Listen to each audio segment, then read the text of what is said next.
Welcome to the sixth module of our Family Caregiving 101 series. My name is Mark Peterson, founder of the Wyoming Family Caregiving Foundation. Last session, we focused on relationships. In this session, we will focus on learning in family caregiving.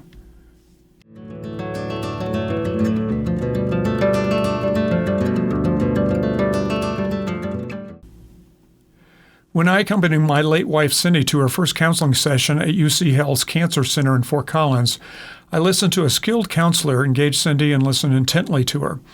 At the end of the session, I asked the counselor to tell me about another family who had done family caregiving for a loved one facing a serious diagnosis in a commendable way so that I could better understand how to approach things.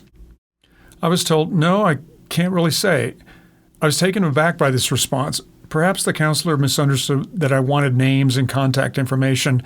In the healthcare world of HIPAA, no one is permitted to share anything outside of prescribed medical treatment persons. In another counseling session with another counselor, I asked a similar question at the end of the session. "Can you recommend a book on caregiving for me?" The answer was a polite no, which I inferred meant a lack of awareness of any. I began to see that counselors for my wife Cindy are focused on helping the patient with their emotional side of the battle against a serious illness and not really focused on the caregiver. Having served in peacetime in the U.S. Army as a tank officer and attack helicopter pilot, the focus of daily life in the Army was training and learning. The history of the Army features after-action reviews and becoming smarter about combat operations. Learning is the path to winning. It is not an option. I was now working in education as a business professor at the University of Wyoming and witnessed my students learning and how much value it brought to their lives. My life experience told me that I would need to learn much in the future, but the stance of the folks in the medical establishment I met was that medical interventions, physical therapies, and emotional counseling was all that mattered in healthcare. Caregiver training was someone else's problem. Unfortunately, it was my problem. Looking back on my role in Cindy's 2-year cancer battle, learning for me as a family caregiver happened every day. It never let up. It continued right through hospice in our home for 2 weeks. Once medical professionals began coming into our home, the learning for me increased markedly because I could observe trained pros doing their work and ask them about what they do. I began ordering their equipment from Amazon. Happily, it turned out to be just-in-time learning as I worked to figure things out and improvise solutions for making Cindy's life more comfortable and healthy. During the last 5 months of Cindy's life, my daughter Rachel joined me in caring for Cindy. Rachel was trained as a CNA. Her husband James was trained as an emergency medical technician, EMT, in Denver. Even with this training, we had to solve problems in the moment for Cindy. For example, when Cindy was bedbound during hospice, we had to figure out how to get fluids and medications into her. My solution worked. I kicked off my shoes, and in my sock feet, I stood on the bed over Cindy.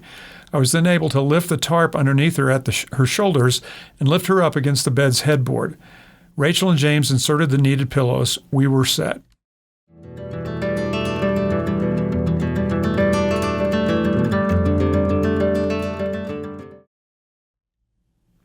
In the journey of those battling a serious chronic illness, physicians might be thought of as pilots up in the cockpit. It takes a lot of training to fly complicated aircraft, read the dials on the dashboard, stay out of trouble in the air, and make it to the intended destination. So where is the training for the family caregiver on this journey? Today, medical knowledge and technology keeps those with chronic illnesses living longer. At the same time, families in the U.S. have become smaller and more geographically dispersed. The combined effect is that family caregiving will be done longer, and it will likely be initiated without training from extended family members who have previously served as caregivers. In our healthcare system, billable activities include intervention by medical professionals for surgeries, medication prescriptions, consultations about treatments, and therapies for patients.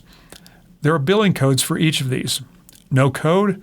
No action will be taken because the action would not result in pay for the healthcare system and its professionals. Until 2024, there was no billing code for training family caregivers. So this meant that medical professionals were not paid for training family caregivers.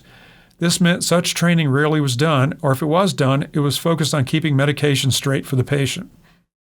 However, now the Centers for Medicare and Medicaid Services, CMS, has established an active payment status for CPT codes 96202 and 96203, Caregiver Behavior Management Modification Training Services.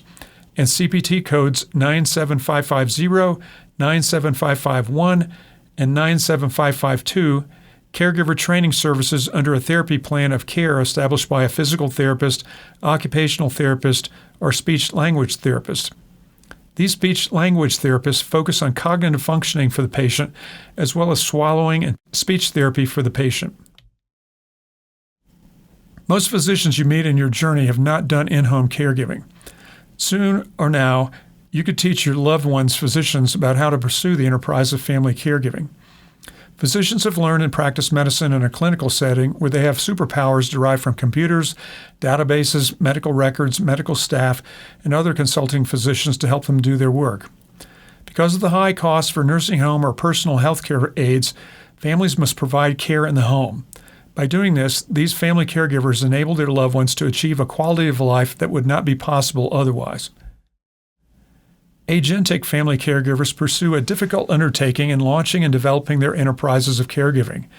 In this way, they comprise an important part of the team composed of medical professionals, medical support workers, and others who deliver healthcare services to loved ones in their chronic illness battles. You should take pride in providing your part of healthcare services to your loved one. Pursuing enterprise as a family caregiver resembles what an entrepreneur does in launching and developing a service business venture. After orienting themselves to a loved one's situation, the family caregiver would begin assisting their loved one as needed. However, soon the family caregiver would look to the future and participate with their loved one and the loved one's healthcare professionals to develop a plan of care. The family caregiver would marshal resources for their loved one, material resources, financial resources, and human resources for in-home care, and develop the family caregiving enterprise. When physicians prescribe in-home care for your loved one, family caregivers gain the opportunity for more extended engagements with trained professionals such as nurses, physical therapists, speech therapists who focus on cognitive functioning of the patient, and occupational therapists who help the patient learn how to accomplish activities of daily living.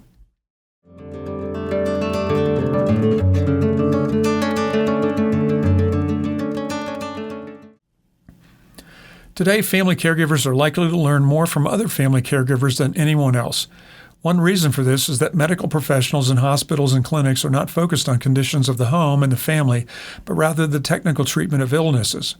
Support groups for caregivers are a rich way to learn about the demands of caregiving in the home and how others have figured out ways to obtain results for their loved ones, often in clever but commonsensical ways. Helen Wolf lived outside of Laramie, Wyoming, with her husband living with Alzheimer's disease.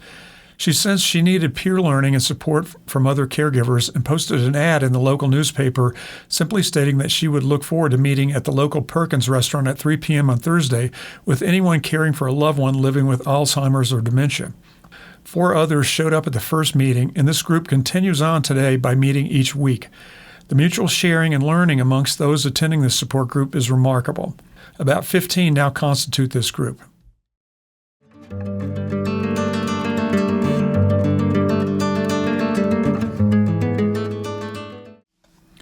The Wyoming Family Caregiving Foundation's purpose is to boost the effectiveness of family caregivers in general, but specifically for those caregiving for loved ones battling serious chronic illnesses such as cancer, heart and respiratory diseases, and neurodegenerative diseases such as Alzheimer's, dementia, Parkinson's disease, and ALS. Through conferences, consultations, and the dissemination of caregiving knowledge through its website, family caregivers can gain the knowledge they need to launch and develop effective family caregiving enterprises.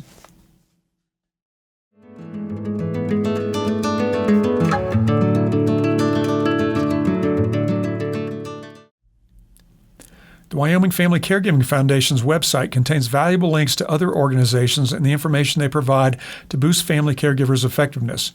While surfing the web can prove to bring uneven results when seeking knowledge about the family caregiving process, the WFCF will vet and curate media resources to powerfully assist both the new and the veteran family caregivers.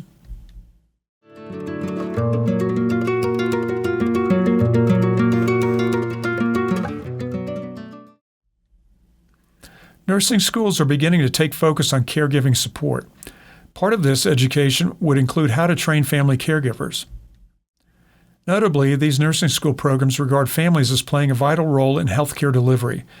In this way, support for family caregivers will result in more cost-effective healthcare. In Colorado Springs, Colorado, a collaborative effort across nonprofits and local governments has resulted in the Family Caregiver Support Center. The FCSC offers individuals or group planning consultations with family caregivers, a caregiver respite voucher program, education and support, as well as Caregiver Pampering Day held annually in the spring. The FCSC offers educational programs such as a 6-week course teaching caregivers how to thrive in their caregiver roles, a support group, and educational programming on a variety of topics. Some of these topics include how to handle stress encountered as a family caregiver. It is encouraging to see the emergence of such an institution intent on boosting the effectiveness and durability of family caregivers.